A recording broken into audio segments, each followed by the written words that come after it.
श्रोते हो, आता आपण ऐकणार आहात जालना जिल्ह्याचं वार्तापत्र. जालन्याचे नवे खासदार म्हणून काँग्रेसचे कल्याण काळे यांची निवड, केंद्रीय राज्यमंत्री रावसाहेब दानवे यांचा पराभव, मराठा आंदोलनाचे नेते मनोज जरांगे यांच्या आमरण उपोषणास पुन्हा सुरुवात आणि जिल्ह्यात खरीप हंगामातल्या पेरण्यांची लगबग सुरू. या आणि इतर घडामोडींविषयी आमचे वार्ताहर बाबासाहेब मस्के यांनी पाठवलेली ही माहिती.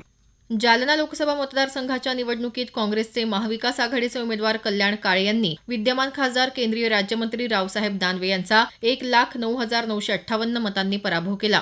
जालना इथल्या औद्योगिक वसाहतीमधल्या सरस्वती ऑटो कॉम्पोनंट्स या ठिकाणी मतमोजणी प्रक्रिया पार पडली. मतमोजणीला सुरुवात झाल्यानंतर सुरुवातीच्या 3 फेऱ्या रावसाहेब दानवे यांनी काही मतांची आघाडी घेतली होती. मात्र चौथ्या फेरीपासून कल्याण काळे यांनी घेतलेली मतांची आघाडी शेवटच्या फेरीपर्यंत कायम राहिली. मतमोजणीच्या 26व्या अंतिम फेरीअखेर काळे यांना 6,07,897 मतं मिळाली. प्रतिस्पर्धी दानवे यांना 4,97,939 मतं मिळाली. अपक्ष उमेदवार मंगेश साबळे यांना तिसऱ्या क्रमांकावर 1,55,930 तर वंचित बहुजन आघाडीचे प्रभाकर बकले यांना 37,810 मतं मिळाली. तर नोटा या पर्यायाला 3,537 मतं मिळाली आहेत.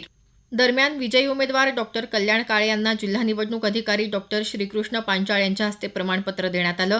जालना लोकसभा निवडणुकीसाठी रात्रंदिवस काम करणाऱ्या अधिकारी आणि कर्मचाऱ्यांचे जिल्हाधिकारी डॉक्टर पांचाळ यांनी आभार मानले. दरम्यान खासदार म्हणून जालना लोकसभा मतदारसंघाचा सर्वांगीण विकास करण्यावर आपला भर राहणार असल्याचं नवनिर्वाचित खासदार डॉक्टर कल्याण काळे यांनी आपल्या आभार दौऱ्यात म्हटलं आहे.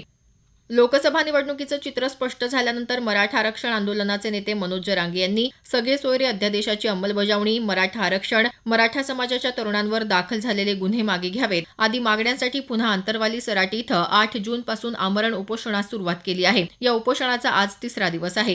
दरम्यान आंतरवाली ग्रामस्थांच्या विरोधानंतर या उपोषणास जिल्हा पोलीस प्रशासनानं परवानगी नाकारली होती. याबाबतचं निवेदनही जिल्हाधिकाऱ्यांना देण्यात आलं होतं. त्यामुळे ग्रामपंचायतीची विशेष बैठक बोलावण्यात आली. यावेळी घेण्यात आलेल्या ठरावात मनोज जरांगे यांच्या बाजूनं 5 तर विरोधात 5 सदस्यांनी मतदान केलं. त्यानंतर सरपंचांनी आपलं निर्णायक मत मनोज जरांगे पाटील यांच्या बाजूने दिल्यामुळे आंतरवाली सराटी गावात उपोषणाला सुरुवात करण्यात आली. दरम्यान उपोषणस्थळी मराठा समाज बांधव मोठ्या संख्येनं उपस्थित राहत असून गावात पोलीस बंदोबस्त वाढवण्यात आला आहे. जिल्ह्यात कायदा सुव्यवस्था अबाधित राहावी यासाठी येत्या 15 जूनपर्यंत प्रतिबंधात्मक आदेश लागू करण्यात आले आहेत.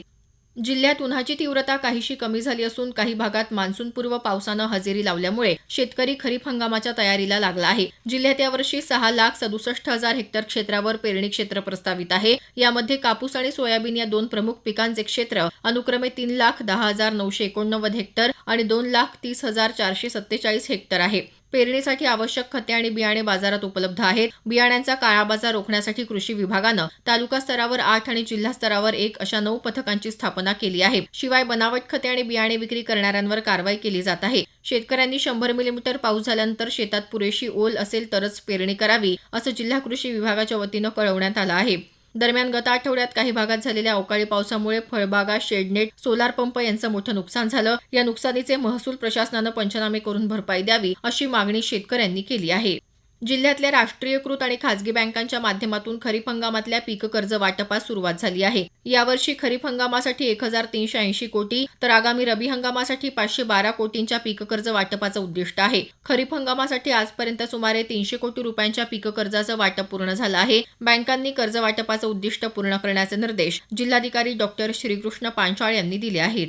जिल्ह्यात या वर्षातलं शैक्षणिक सत्र आजपासून सुरू झालं. इंग्रजी माध्यमांच्या बहुतांश शाळा आजपासून तर सरकारी शाळा 15 जूनपासून सुरू होत आहेत. जिल्हा परिषदेच्या शाळांमध्ये पहिल्याच दिवशी विद्यार्थ्यांना मोफत पाठ्यपुस्तक वाटपासाठी शिक्षण विभागानं आवश्यक नियोजन केलं आहे. बालकांचा मोफत शिक्षणाचा हक्क अर्थात RTE अंतर्गत यावर्षी इंग्रजी शाळांमध्ये मोफत प्रवेशाकरता 5,168 अर्ज प्राप्त झाले आहेत. ऑनलाईन निवड झालेल्या विद्यार्थ्यांच्या पालकांना मोबाईलवर संदेश प्राप्त होणार असल्याचं प्राथमिक शिक्षणाधिकारी कैलास दातखीळ यांनी सांगितलं.